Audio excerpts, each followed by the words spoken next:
ये हर मनुष्य के लिए आश्चर्य का विषय है कि जगन्नाथपुरी के मंदिर में भगवान कृष्ण के साथ राधा क्यों नहीं है। और दूसरा, तीनों भाई बहन की आंखें इतनी फैली हुई क्यों हैं।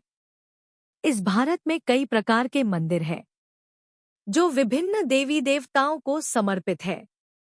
इनकी विधिवत पूजा पाठ करने का भी महत्व बताया गया है।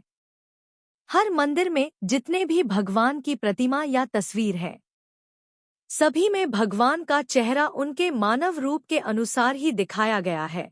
लेकिन आपने भगवान जगन्नाथ जी की आंखें देखी होगी, जो सबसे अनोखी है। इतना ही नहीं, यह अपने आप में रहस्यमय है।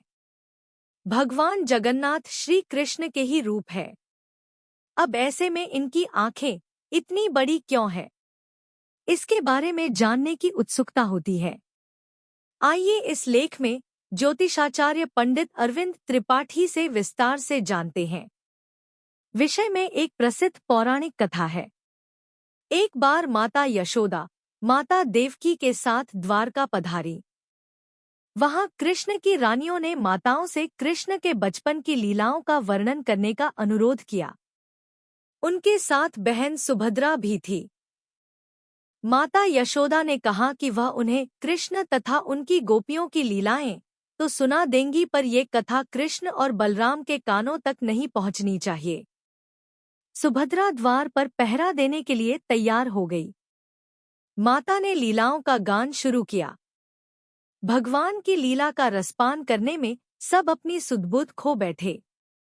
सुभद्रा को भी पता नहीं चला कि कब भगवान श्री कृष्ण और बलराम वहां आ गए और उनके साथ ही कथा का आनंद लेने लगे। बचपन की मधुर लीलाओं को सुनते सुनते उनकी आंखें फैलने लगी। सुभद्रा की भी यही दशा हुई, वह आनंदित होकर पिघलने लगी। उसी समय श्री नारद जी वहां पधारे। किसी के आने का एहसास होते ही कथा रुक गई। नारद जी भगवान संग बलराम और सुभद्रा के ऐसे रूप को देखकर मोहित हो गए। वह बोले, भगवन, आपका यह रूप बहुत सुंदर है। आप इस रूप में सामान्य जन को भी दर्शन दे। तब भगवान कृष्ण ने कहा कि कलयुग में वह इस रूप में अवतरित होंगे। जगन्नाथपुरी में भगवान का यही विग्रह मौजूद है, जिसमें वह अपने भाई बलराम और बहन सुभद्रा के साथ हैं। परंतु यह विग्रह भी आधा अधूरा सा क्यों है, इसके पीछे भी एक पौराणिक कथा है। इस मंदिर के उद्गम से जुड़ी परंपरागत कथा के अनुसार भगवान जगन्नाथ की इंद्रनील या नीलमणि से निर्मित मूल मूर्ति एक वृक्ष के नीचे मिली थी। यह इतनी चकचौंध करने वाली थी कि धर्म ने इसे पृथ्वी के नीचे छुपाना चाहा। मालवा नरेश इंद्रद्युम्न को स्वप्न में यही मूर्ति दिखाई दी थी। तब उसने कड़ी तपस्या की और तब भगवान विष्णु ने उसे बताया कि वह पुरी के समुद्र तट पर जाए और उसे एक दारू लकड़ी का लट्ठा मिलेगा। उसी लकड़ी से वह मूर्ति का निर्माण कराए। राजा ने ऐसा ही किया और उसे लकड़ी का लट्ठा मिल भी गया।